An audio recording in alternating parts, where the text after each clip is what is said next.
फोटोमध्ये फ्रेम केलं. जमेल तेव्हा जमेल तसं माझं कौतुक बी फार करता. तुम्ही मला गृहीत धरता याचाच राग मी तुमच्याकडून बोलते. होय, सावित्री ज्योतिबा फुले बोलते. एका वेगळ्या जगासाठी शिव्या अशा दगडासोबत शेणही सजले होते. तुमच्या शब्दात सांगायचं तर रात्रंदिवस गाजले होते. आज मी एक असे गाव फिरते आणि तुमच्यासाठी शाळा काढते. ही कोणती उपकाराची भाषा नाही. अच्छा बाजार समाजसेवेसारखा बेट बाजा भाषा नाही.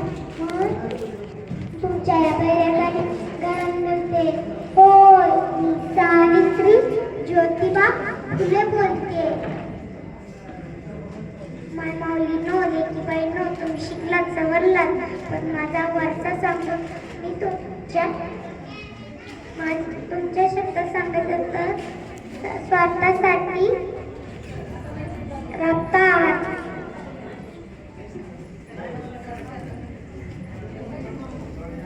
माझी खरी लेख असत्यापुढे झुकत नाही.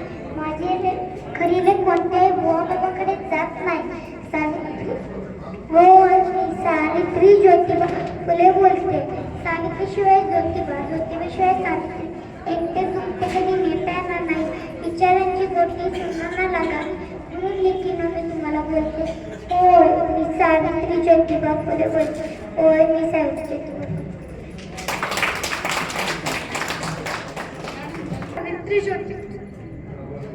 फुले.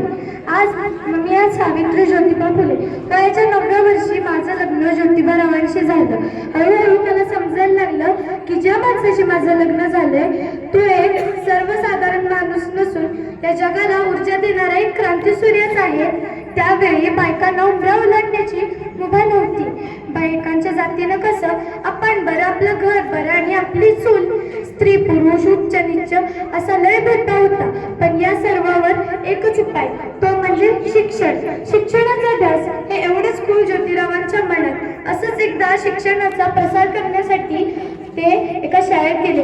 तिथल्या फरान नावाची एक ब्रिटिश मॅडम त्यांना म्हणाल्या, मिस्टर फुले, तुम्हाला जर शिक्षणाचा प्रसारच करायचा आहे तर educate woman first, because the woman educated the full house educated. पण तुम्ही वुमनला घराच्या बाहेरच पडू देत नाही.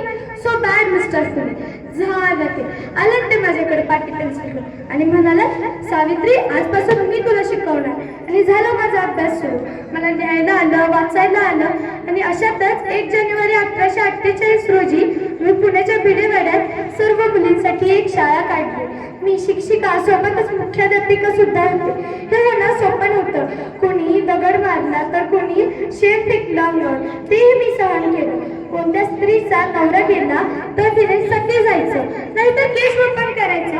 अहो, पण तिचा नवरा मेला यात तिची काय चूक आहे? त्यामुळे आम्ही या प्रथांना विरोध केला व मुलीला शिकवलं. मुलीला शिकवलं यातच खरा आनंद आहे. म्हणूनच म्हणते, युद्धविना मठी गेली, मठी विना नीती गेली, नीती विना गती गेली, गती विना वित्त गेले, वित्ता विना शूद्र खचले. एवढे आनंद एका अविद्येने घडवले. म्हणूनच मुलीला वाचवा, मुलीला शिकवा. एक मुलगा शिकला तर तो एकटाच शाळा होतो, पण एक मुलगी शिकली तर ती संपूर्ण घराण्याला शाळी करू शकते. म्हणून म्हणते, मुलीला वाचवा आणि मुलीला शिकवा. धन्यवाद. केलेलं आहे.